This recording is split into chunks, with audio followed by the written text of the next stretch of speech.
naik lagi ke 50-an. Wah, keren guys. Game ini bisa, wah, bisa jalan, Cok. Uh. Wow. Wah, enak ini.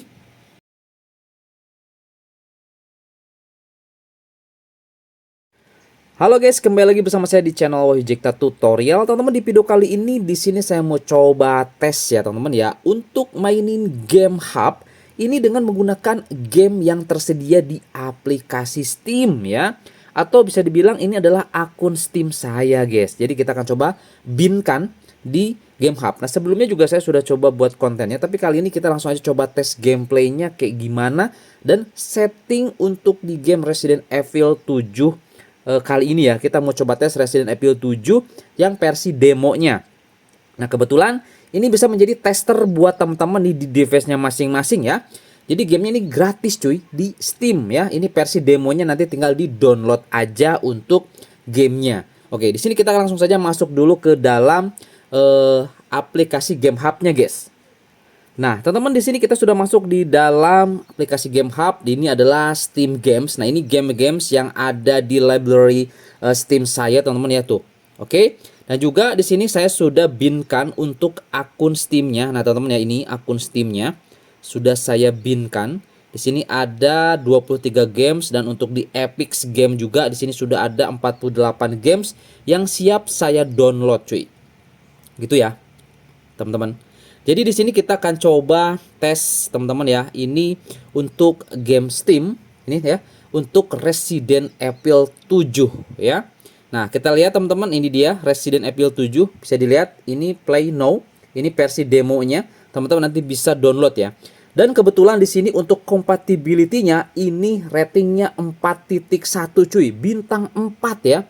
Nanti bisa teman-teman coba ya. Ini saya coba tes di Infinix GT50 Pro ya. Oke, langsung kita coba padukan dengan cooler. Nanti kita mainnya juga dengan menggunakan gamepad pastinya. Nah, di sini untuk settingnya sendiri nanti bisa teman-teman samakan dengan punya saya ya. Barangkali yang mau coba Resident Evil 7 boleh. Nah, ini teman-teman untuk di generalnya seperti ini, nggak dirubah, kontainer juga nggak dirubah. Di grafik kita gunakan game resolusinya di 960 x 544 ya. Kemudian kita lihat ke bawah lagi. Nah, di sini ada GPU drivernya. GPU drivernya di sini kita gunakan sistem karena di Infinix GT50 Pro ini menggunakan MediaTek, teman-teman ya. Jadi kita tidak bisa menggunakan driver turnip ya, ataupun driver yang Adreno. Nah, di XPK-nya di sini kita gunakan di XPK 110.3, PKD-nya kita gunakan 2.12, RAM limitnya kita gunakan unlimited aja cuy. Kemudian di compatibility ya, kita gunakan Proton 11 ARM64X ya. Ini sudah yang paling terbaru guys. Nah, ini kita gunakan game preset aja. Game presetnya seperti ini teman-teman. Oke, ke bawah tuh, nanti bisa diikuti aja ya untuk game presetnya. Oke, kemudian ke bawah lagi. Nah, di sini ada CPU translator, biarkan dia secara otomatis aja guys untuk CPU translatornya. Oke, yang lain-lainnya udah teman-teman seperti ini aja. Oke, di sini langsung aja kita coba tes masuk ke dalam gameplaynya. Kayak gimana nanti performanya?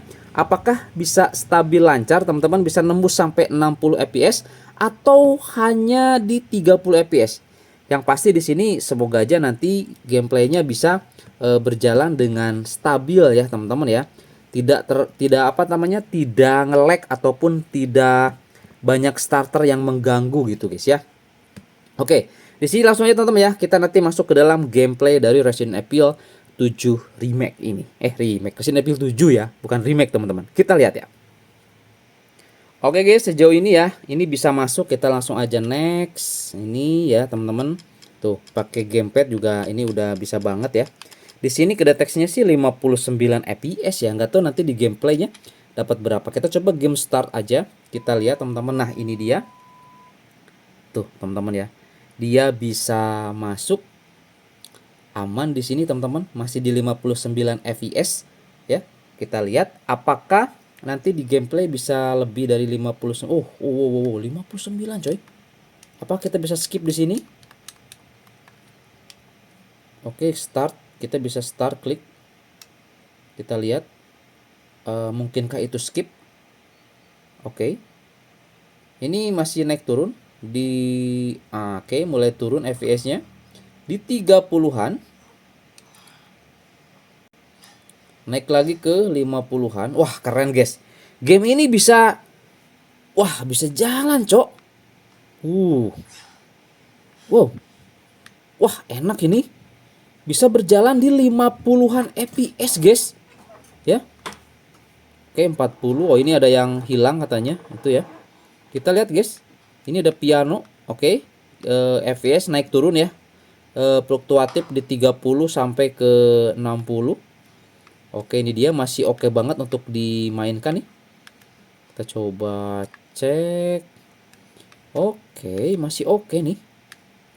Kita coba keluar ya. Kita coba keluar. Kita coba. Oke, buka pintu masih aman. Oke, tapi terjadi force close di sini.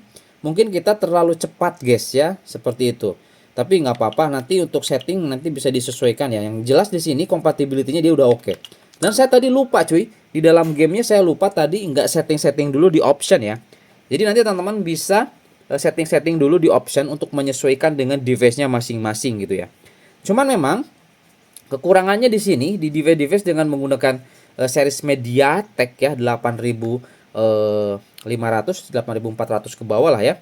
Itu biasanya terkendala di GPU drivernya.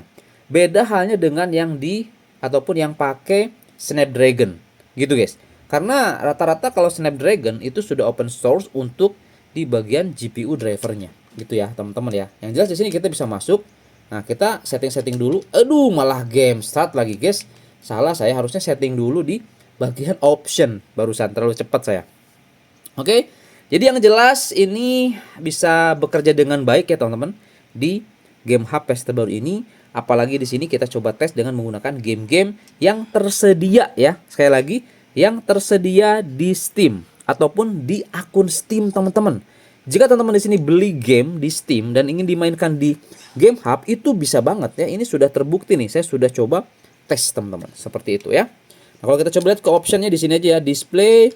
Kita coba untuk resolusinya ini tadi menyesuaikan ya, sama dengan ada yang adanya di setting tadi di awal. Refresh rate-nya kita turunin aja di 60. Kemudian ke bawah lagi, jika terlalu kenceng, kita buat low aja ya guys ya. Kita buat low aja lah ya. Seperti itu. Kayak motion blur. Nah, motion blur ini biasanya bikin berat. Ini kita off-kan aja. Ini juga off-kan aja guys ya. Belum juga ini kita off-kan aja lah. Shadow case-nya kita off-kan. Nah, gitu guys. Back, kalau udah tinggal back lagi, kemudian oke, udah guys. Jadi lebih lancar lagi tuh lihat ya. 59 sampai 60 fps. Mantap cuy, ya. Ini bisa teman-teman nanti dicoba. Tadi kita pas port itu pas keluar ya, kita pelan-pelan, jangan terlalu kenceng, guys. Kita keluar, buka. Oke, kita ke sini. Nah, oke. Masih port close juga, teman-teman ya. Nah, ini mungkin ada beberapa setting di bagian setting sini yang perlu kita atur. Nah, ini sebagai contoh aja. Biasanya kalau misalkan ketika kita bermain game itu sering force close, itu biasanya ada di bagian compatibility, teman-teman. Nah, game presetnya di sini kita gunakan compatibility aja atau gunakan stabil. Nah, jadi nanti teman-teman bisa dicoba aja ya, gunakan stabil atau yang compatibility. Antara dua ini aja nih. Oke, kalau misalkan nanti di dalam gamenya itu masih force close. Kalau di preset ini kan semuanya aktif nih. Tapi kalau di sini dia mati. Jadi kita bisa gunakan yang kompatibel atau yang stabil aja. Stabil gitu guys ya. Oke, mungkin gitu aja guys untuk di video kali ini. Semoga ini bisa menjadi informasi dan referensi. Silahkan dicoba. Yang punya akun Steam dibinkan aja. Gampang banget cara binnya. Nanti kita buat video short untuk cara bin Steam di Game Hub teman-teman. Itu gampang banget ya. Oke, gitu aja. Semoga bermanfaat. Sampai ketemu lagi di video saya selanjutnya. Sip.